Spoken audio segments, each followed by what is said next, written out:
Boas tardes a todos, moi buenas tardes. Quixera comenzar coa información clínica do impacto desta pandemia na población de Galicia. Con datos das 21 horas do día de onte, que son os datos que estamos autorizados a dar, de acordo co protocolo de obrigado cumprimento do Ministerio de Sanidade, en Galicia neste momento temos diagnosticados a 2.926 pacientes, dos cuales 123, o 4,2%, están en unidades de cuidados intensivos, 707 están en planta de hospitalización de hospitais e 2.096 están en cuarentena no seu domicilio. Dimos 153 altas de pacientes xa que os responsables sanitarios entenden que están curados e o número de falecementos, ata fai uns minutos, creo recordar que eran 63 falecementos. Estos datos en relación coa situación do día de onte á mesma hora supoñen un crecemento do 11,2% do número de persoas que están diagnosticadas, o cual quere dicir que seguimos facendo test de forma constante e continuada. Desde o punto de vista de UCI, supón un incremento de 11 pacientes en UCI, pasando o que totalizan 123 pacientes. En hospitalización subimos con respecto ao mesmo período do día anterior 95 pacientes en hospitalización, o que totalizan, como decía antes, 707 pacientes. No caso de pacientes a domicilio, pois subimos un 12,3%, o que totalizan o 2.096 pacientes. En términos porcentuales, o total de pacientes están en domicilio 71,6, como digo, na UCI o 4,2 e en hospitalización o 24,2 pacientes. Estos son os datos, seguimos tendo mellores datos que a media de España, e en todas as medicións de mortalidade, letalidade e porcentaxe de contagio tamén estamos bastante mellor, ou dito de outra forma, estamos menos mal que o resto de España. Quero, en primeiro lugar, volver a agradecer, como non pode ser de outro xeito, todos os protagonistas desta crise. Quero agradecerlle a todos os que nos están salvando, os que están salvando vidas, e que tamén os que están facilitando que a maioría da población siga nas súas casas, empezando polo personal sanitario. O noso agradecemento e confianza é minuto a minuto, segundo a segundo. Tamén os profesionais das residencias e de servicios sociais, os profesionais das farmacias e do resto dos centros sanitarios ou parasanitarios que siguen abertos para que nós podamos manter os nosos niveis de saúde pública. Para todos os que garantizan, por suposto, os alimentos, os suministros básicos, para todos os que facilitan que siga habendo auga, electricidade, abastecemento, saneamento, recollida de lixo, e, por suposto, todos os que traballan na cadea alimentaria. E tamén para todos os que están cumplindo as súas responsabilidades, teletraballando dende as súas casas, e para aqueles, por suposto, que están confinados nas súas casas, xa sexan maiores, xa sexan mozos ou nenos. Estos días estamos chorando, estamos perdendo vidas humanas, pero poden todos vostedes ter a seguridade de que non vamos a dar unha vida humana por perdida, e en consecuencia seguiremos traballando para intentar que o número de vidas humanas que perdemos sexan as irremediables. Sexan máis xóvenes ou non, teñan 40, 60, 70, 80 anos, vamos a seguir peleando pola vida destas persoas. Vamos a intentar seguir adelante, non vamos a dar unha soa vida por perdida. Hoy acabamos de mantener una nueva videoconferencia con el presidente del gobierno y con los ministros responsables del estado de alarma, y a mí me gustaría destacar que pese al desgaste, pese a las tensiones y algunas frustraciones y el dolor que el gobierno central y todas las comunidades autónomas, todos los ayuntamientos, todos los gestores públicos tenemos, en mi opinión, estas reuniones siguen siendo muy valiosas, siguen siendo y celebrándose con ánimo constructivo, y creo que son útiles, por lo menos son útiles para tener información. Yo le sigo agradeciendo al presidente y a sus ministros que le acompañan en estas videoconferencias su presencia. Es verdad que cada vez son conferencias de presidentes más informativas y menos deliberativas, como pusimos de relieve en buena parte de los presidentes autonómicos. A veces podemos estar más o menos de acuerdo, pero lo cierto es que me consta que hay voluntad de entendimiento, y es muy importante que esa voluntad de entendimiento se concrete en coordinación y en unidad. Hoy el presidente nos ha comunicado la decisión de adoptar medidas restrictivas, en los mismos términos que lo ha comunicado al conjunto de la nación en su rueda de prensa aproximadamente a las 19 horas en Moncloa, y por lo que sé, en los mismos términos que han venido comunicando las ministras que están compareciendo o han comparecido delante de los medios de comunicación. Esto realmente hemos de reconocer, por responsabilidad de todos, que estas medidas más restrictivas para la economía no se parecen mucho en lo que hablamos y en lo que defendimos la semana pasada. Y por lo tanto tenemos que entender que es una decisión muy difícil por parte del gobierno, y también tenemos que entender que es una decisión que han meditado, que han calculado y que al final les ha llevado a adoptarla. Pero por supuesto que nos preocupa el desconocimiento con detalle, hasta este momento al menos, en qué consisten las medidas, en qué sectores económicos van a impactar las medidas, cuántos empleos se pueden ver de forma directa o indirecta afectados por estas medidas que, insisto, en este momento todavía desconocemos y que parece ser que a lo largo de la tarde iremos conociendo. Lamentablemente no podemos trasladarles una opinión definitiva sobre las mismas, dado que no conocemos el contenido y alcance de las mismas. Hemos planteado cautelas a la mayoría de los presidentes autonómicos ante la ausencia de los anexos del Real Decreto Ley que afectan a empresas y a sectores económicos que tienen que anular su actividad o ralentizar su actividad. No conocemos, insisto, los detalles, pero sí, buena parte de los presidentes autonómicos hemos trasladado que nos preocupa que dar al botón de pausa pueda ser dar el botón de apagado de muchas o de algunas empresas, y en definitiva de muchos o algunos puestos de trabajo. Una industria es verdad que se puede cerrar rápido, pero abrirla lleva muchas dificultades a veces. Y no ocultamos nuestra preocupación por el hecho de que desconocemos con exactitud el alcance y contenido de las industrias que en las próximas horas, es decir, a partir de lunes, van a disminuir su actividad o a anular su actividad o a prorrogar una actividad de intensidad menor. Por supuesto que apoyamos todas aquellas medidas que busquen la salud de los trabajadores, por supuesto. Y por supuesto que lo que ansiamos y deseamos es que las medidas que busquen proteger la salud de los trabajadores sean proporcionadas para intentar mantener los empleos del conjunto de los trabajadores. Y por eso le hemos trasladado al presidente que necesitamos una mayor concreción y una mayor claridad, porque la improvisación nunca ha sido una buena consejera, y por eso le hemos pedido al presidente conocer, si era posible, el texto del decreto antes de que se publicase. Bueno, me da la sensación que no lo vamos a conocer antes de su publicación, y por consiguiente nuestras alegaciones o nuestras consideraciones probablemente no podamos hacerlas. Voy a esperar y a tener confianza en que acierten, porque el acierto del gobierno es el acierto de todos los trabajadores, de las empresas y, por supuesto, de los responsables públicos.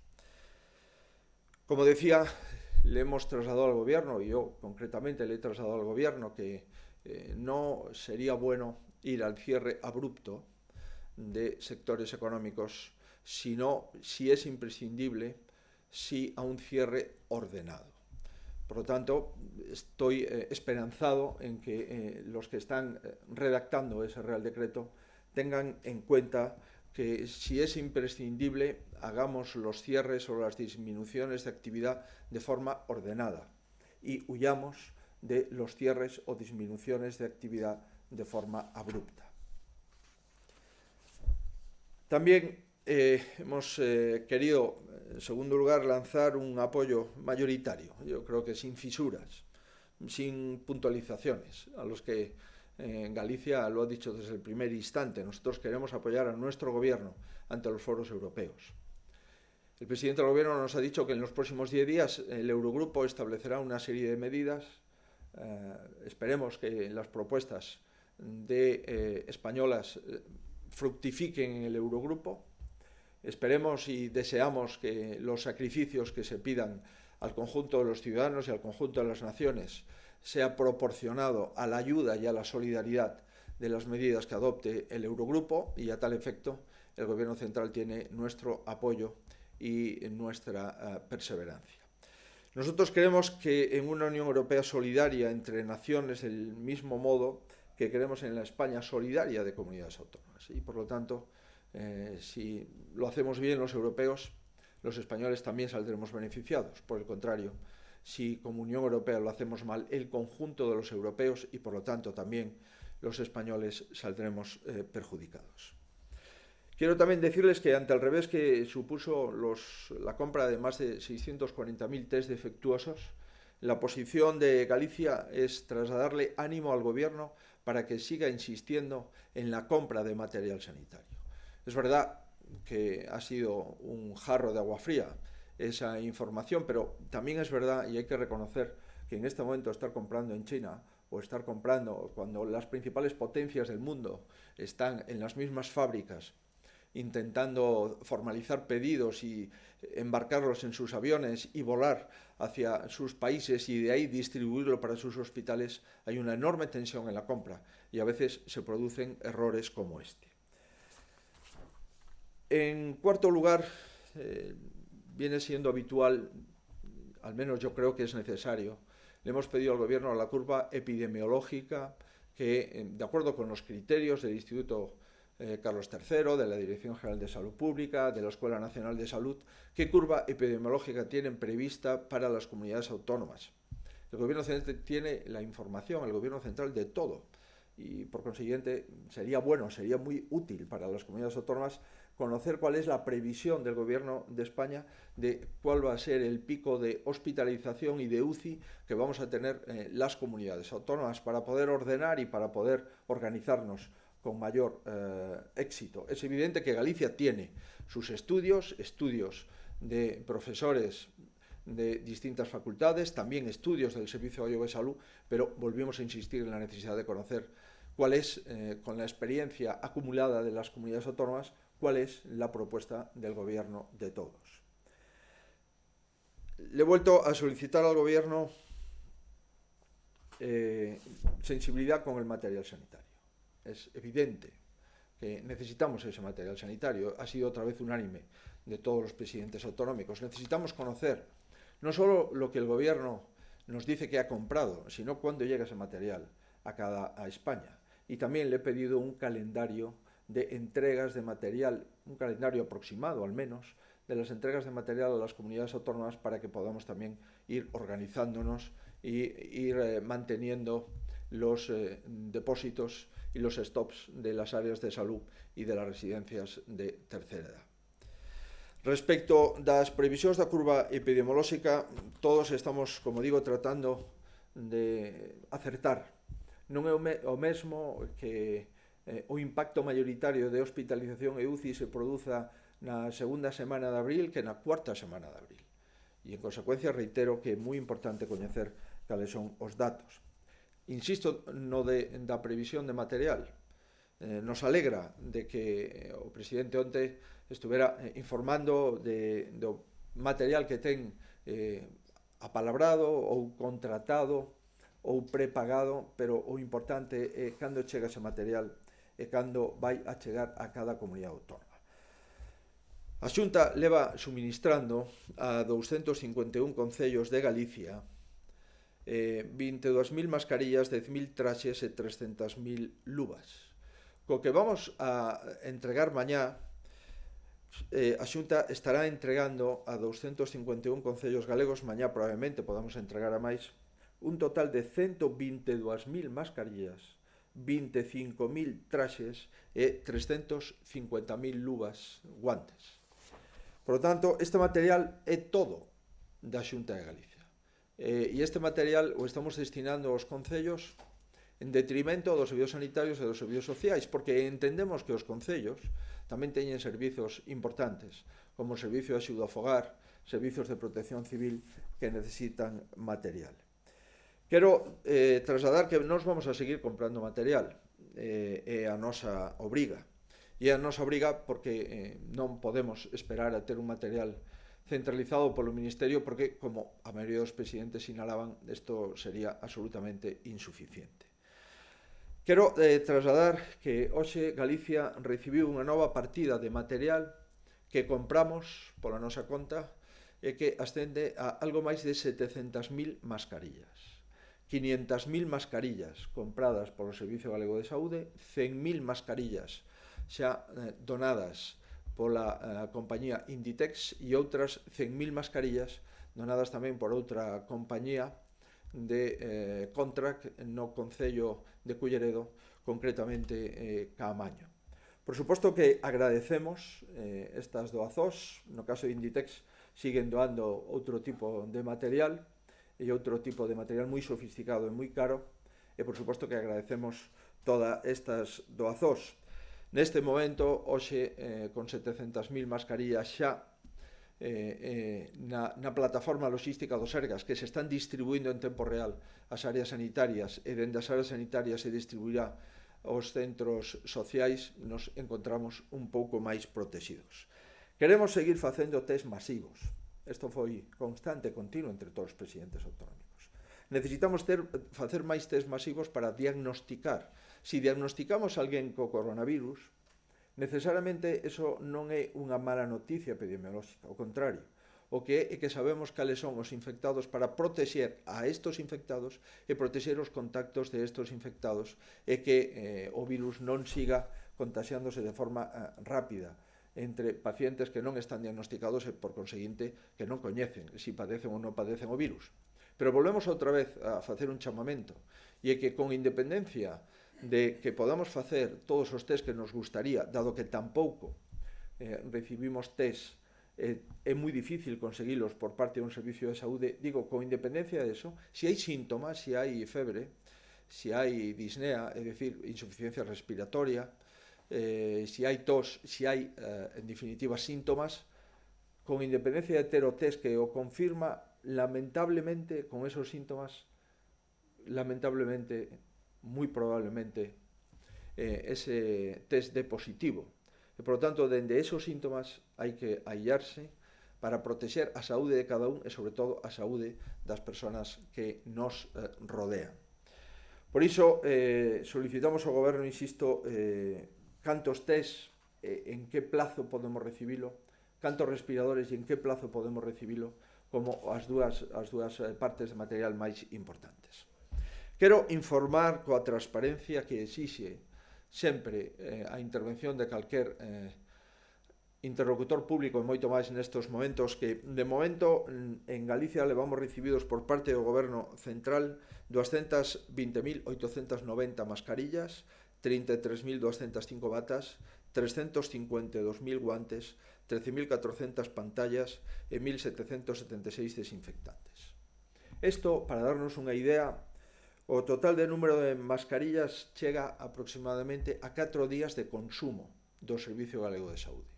O total de batas chega a 1,7 días de consumo e o total de guantes non chega a un día de consumo, exactamente 0,7 días.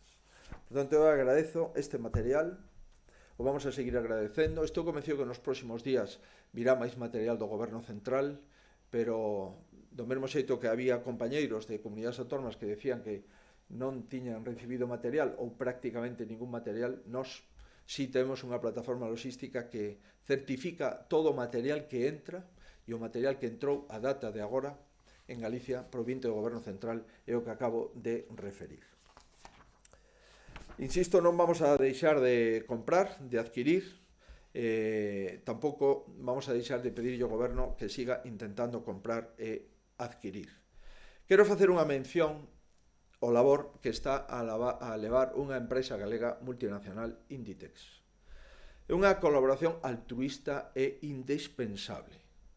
Indispensable non solamente polos suministros que está donando ao Sistema Nacional de Saúde, e por suposto tamén polos suministros que está donando o Servicio Galego de Saúde, senón pola súa logística e o seu transporte.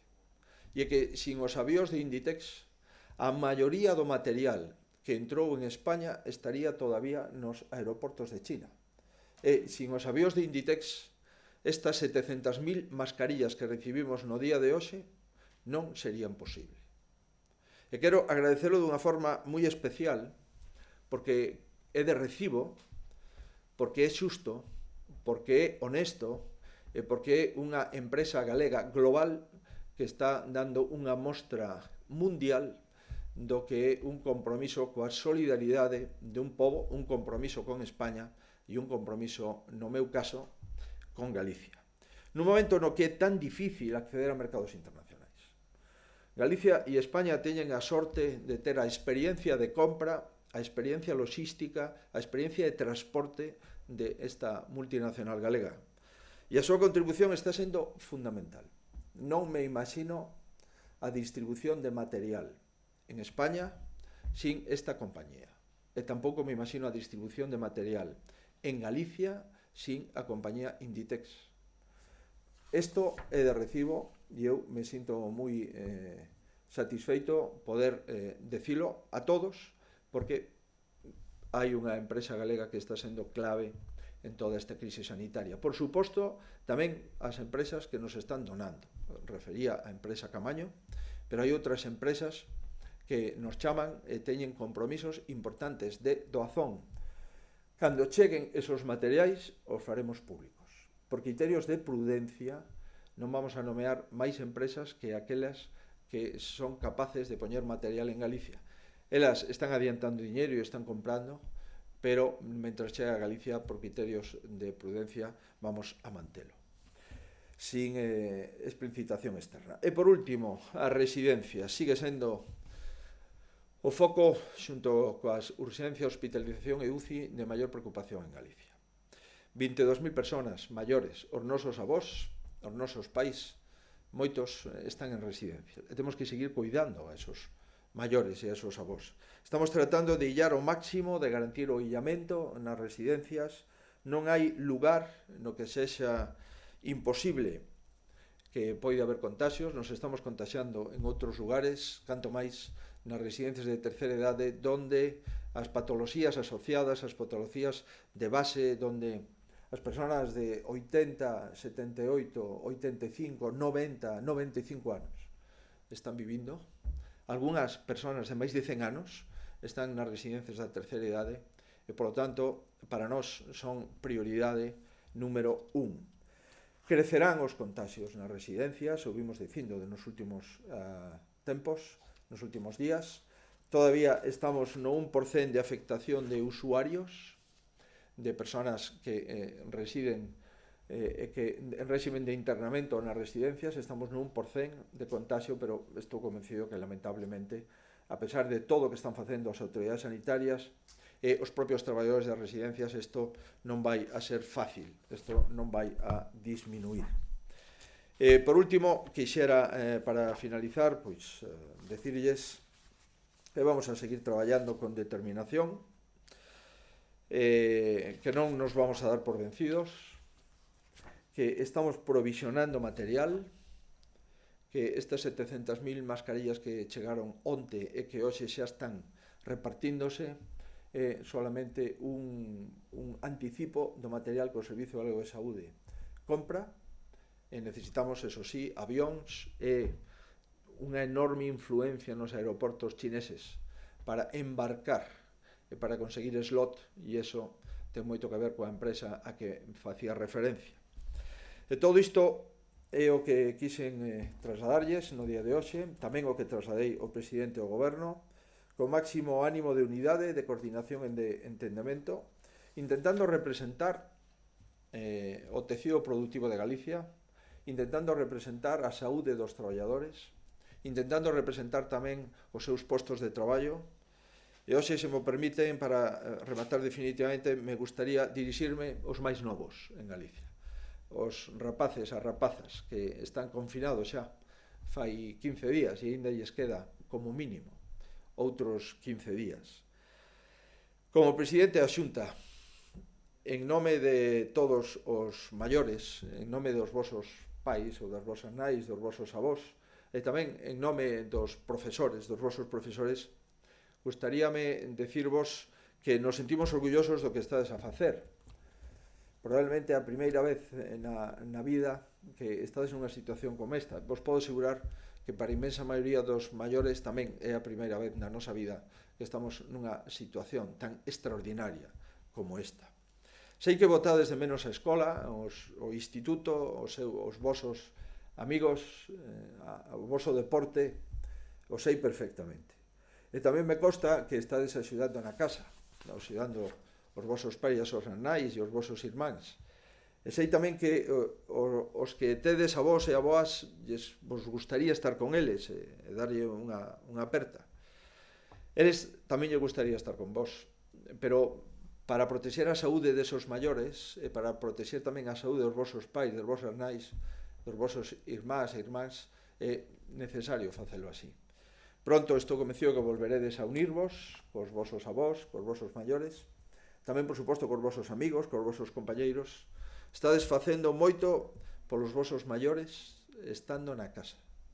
Moitísimo. Moito máis do que vos podedes imaginar neste momento. E por iso moito ánimo a esos rapaces e esas rapazas que xa non poden ir á escola durante as próximas semanas, que non poden ter contacto cos seus amigos, non poden sair, non poden facer deporte, en definitiva, a todos estos que están cheos de vida e de vitalidade, constreñida nas paredes da vosa casa, os saúdo dunha forma especial no día de hoxe. E o único que podo decir é que queda un día menos para conseguir volver outra vez á vida ordinaria. Estamos moi orgullosos de vos, merecedes tamén os aplausos de Galicia, e a todos vostedes solamente lles digo que se sigan cuidando. Cuidarse é o obxectivo número 1 dos galegos e das galegas neste momento. Cuídense e seguimos traballando. Se hai algunha pregunta, intento contestala. Se hai preguntas. Sí, boa tarde, alguna. ABC pide actualizar a cantidad de enfermos nos dous centros onde se están a reunir os maiores que deron positivo, e pregunta pola posible apertura de algunha máis, si eso significa que están cerca do límite. O número de en residencias. Nas residencias integradas, o número de positivos. Nas residencias integradas non teño o número total que é maior, por lo tanto creo que pode ser máis útil o número total que me pasaban esta mañá de maiores que teñen diagnóstico xa confirmado de que teñen este virus ascende a 220 usuarios, número de maiores. O número de profesionais que traballan en residencias e que tamén teñen confirmado o contagio ascende a 71 profesionais. Isto é o dato que temos. O número de residencias integradas, lóxicamente, pois o número de contagios destos 220 probablemente boa parte deles estén nas residencias integradas. Si temos a necesidade de estudar a posibilidade de transformar máis residencias que teñen unha porcentaxe importante de maiores contagiados, de intentar integralas dentro do seguimento médico e de enfermería do Servicio Galego de Saúde, por lo tanto de convertilas en residencias integradas. A decisión que vamos a adoptar é en función do número de persoas que estén contaxiadas nesas residencias.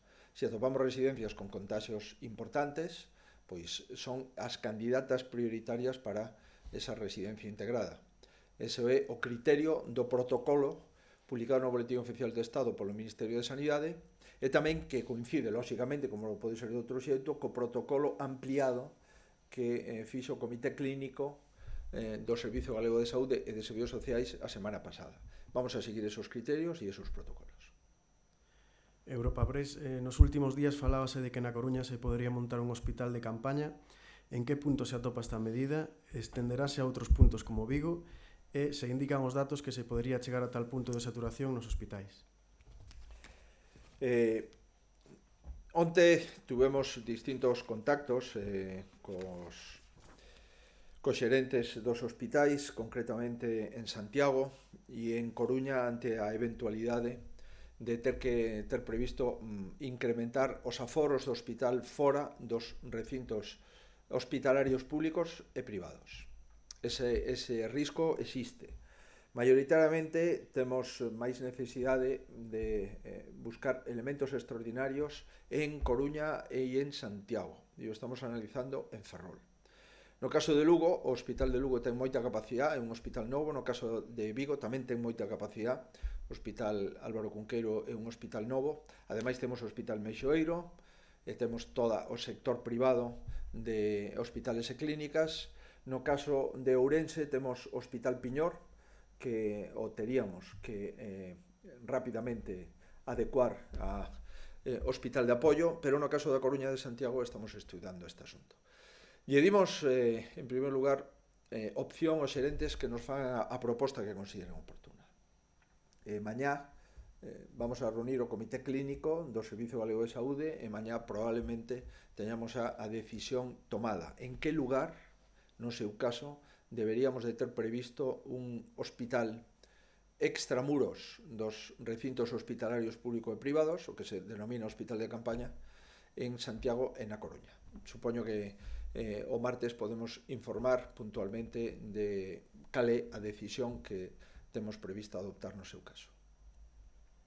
Radio Televisión de Galicia pregunta se a Xunta estudiará medidas ou axudas para os sectores produtivos máis afectados polo parón de actividade. Nos, claro que estudiamos axudas dentro das posibilidades máximas que ten unha comunidade autónoma. Acabamos de adoptar no Consello do outro día, do pasado venres, unha decisión importantísima para inyectar liquidez a 208.000 autónomos que temos en Galicia. Liquidez tamén para as pequenas empresas, que son préstamos de ata 200.000 euros de 4 anos para amortizar o primeiro ano exento e todos os intereses, todos os xuros serían pagados pola comunidade autónoma. Isto inyecta liquidez inmediata e é que se pode conseguir ese préstamo de forma inmediata para poder afrontar as nóminas no caso de que un autónomo teña contratado a outro ou no caso de pagar a facturación das provisións que vencen nos próximos días. Esa é unha medida moi permeable que chega, en primeiro lugar, aos autónomos, ás pequenas empresas e ás medianas empresas. Tamén adoptamos a decisión de suspender os ingresos dos tributos da comunidade autónoma como mínimo ata o 30 de xuño. Mentres hai outros tributos estatais que se teñen que seguir liquidando, en Galicia todos os tributos da comunidade autónoma non se teñen por que afrontar como mínimo ata o 30 de xuño e sempre un mes máis do que dure a alarma. Tomamos decisións económicas e vamos seguir tomando decisións económicas. Por iso é moi importante que as decisións que o Goberno Central tome esta tarde e concrete cales son as actividades que van a disminuir a súa producción ou incluso a pechar a súa producción. É moi importante que isto se faga de forma correcta e de forma previsible e dar un tempo para facelo. Non se pode, por exemplo, cerrar unha obra hoxe, porque se non estaba previsto, pois haberá que custodiar os materiales, habrá que levar a maquinaria a un sitio seguro, habrá que perimetrar a obra. En definitiva, non se pode tomar unha decisión de pechar as fábricas de envases de conserva, porque senón non teremos onde ubicar as nosas conservas. Non se pode apagar a Alcoa, porque se apagamos a Alcoa pechará indefinidamente. Se as cubas se apagan, Alcoa non ten solución. Por iso o Comité de Empresa de Alcoa onte nos notificaba a necesidade de manter aberto esta gran industria, pero tamén afecta as industrias siderúrxicas e as industrias metalúrxicas da comunidade autónoma. Por conseguinte, a nosa cautela de que as cousas que faga o goberno as faga sin provocar peches abruptos, senón peches ordeados, é moi importante, e por iso o transmitimos ao presidente do goberno. Sí, sobre este respecto, precisamente a voz preguntaba que tipo de actividades económicas e productivas considera a Xunta que deberían manterse. Nos pensábamos que o que había neste momento, o que estaba pactado e o que estaba defendido por parte do goberno era algo bastante razonable. O que tiñamos era que os sectores económicos que estaban activos, o que había era que extremar as condicións de seguridade no traballo, as condicións de distancia, as condicións de material. En definitiva, durante os últimos 15 días en España se estaban producindo actividades económicas que entendíamos, dado que o goberno as mantiña e nos pediu apoio para mantelas, que entendíamos que eran correctas mantelas. Nos, neste momento, non coñecemos o texto. Eu creo que, polo menos, os presidentes autonómicos pedimos coñecer ese texto e se nos dixo que durante esta tarde pois teníamos información ao respecto. Por conseguinte, eu o que fixen durante a reunión foi pois comentar as cousas que nos parecen importantes para Galicia. Para Galicia é moi importante o sector do aluminio. O sector do aluminio está exportando. Si interrumpimos as exportacións, haberá outros países que nos podan disminuir clientes e, en consecuencia, que afecten os traballadores do sector do aluminio a partir do 12 de abril. Por suposto que nos preocupa o sector, como digo, os sectores da conserva. Moitísimo nos preocupa. Nos preocupa as xestorías. Se as xestorías non se van a manter abertas, non se poden tramitar os ERTES. Por tanto, nos preocupa, lóxicamente, ante unha incertidume que vivimos neste momento. Espero que pola tarde as cousas queden claras, as cousas que fagamos se fagan coa maior inteligencia posible, coa maior sensibilidade posible. Pero neste momento estamos pedindo cautela porque descoñecemos cales son esas actividades que, como dice o goberno, se van a ralentizar e se van a considerar como se fose días de Semana Santa. Non sabemos exactamente que quere decir isto e como se vai a afectar aos sectores productivos que ata o momento sí estaban traballando e que a partir do luns parece ser que non van a poder traballar. Cadena COPE, cando agarda que se produza o pico de casos en Galicia? Esa é a gran pregunta, e esa é unha pregunta na que estamos traballando desde fai semanas. E por iso era moi importante o criterio epidemiolóxico do Goberno Central, das autoridades de saúde pública, do Instituto Carlos III e da Escola Nacional de Saúde.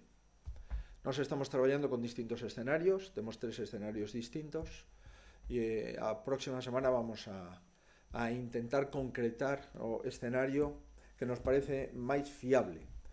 Por que non o facemos neste momento? Porque estamos introducindo datos nese cálculo todos os días. Introducimos os datos do número de test que facemos, máis de 11.000, o número de contagios que temos feitos os test, o número de persoas hospitalizadas, cal é a estancia media de hospitalización, cando esas persoas chegan á unidade de cuidados intensivos, cal é a estancia media nos cuidados intensivos. Estamos, en consecuencia, pois mirando todo ese tipo de datos para introducilos e facer un procedimento máis razonable. Estamos mirando a taxa de letalidade por comunidades autónomas, é dicir, dos falecidos por o número total de afectados. Estamos mirando, estudiando a taxa de mortalidade por comunidade autónoma. En fin, hai moitísimos datos que hai que cruzar e hai que entrelazar para poder concretar esa data. Espero que durante a semana próxima, podamos decir que nos parece a nós, con todas as cautelas, que será o pico de Galicia. En todo caso, xa anticipo que a semana que ven, esta semana que empeza mañá, entendemos que aínda non vai a ser a semana de maior presión asistencial. Virán semanas peores.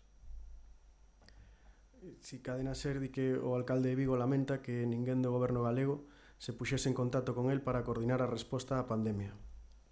Entón, pregunta un pouco a súa valoración, porque di que enviou unha carta ofrecendo colaboración. Nos poñemos sempre en contacto, e de feito é un membro de pleno dereito o presidente de todos os alcaldes de Galicia, que é o presidente Afegán. E damos toda a información que Afegán non la require.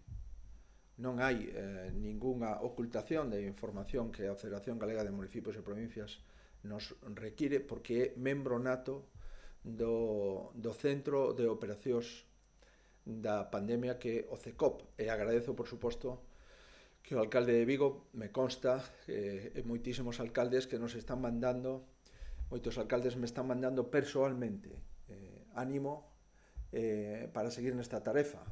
Moitos deles non son do Partido Popular, por si lle pode interesar os medios de comunicación. A esos alcaldes que de outros partidos que nos están apoiando con ánimos e con boas intencións, yo agradezo moitísimo.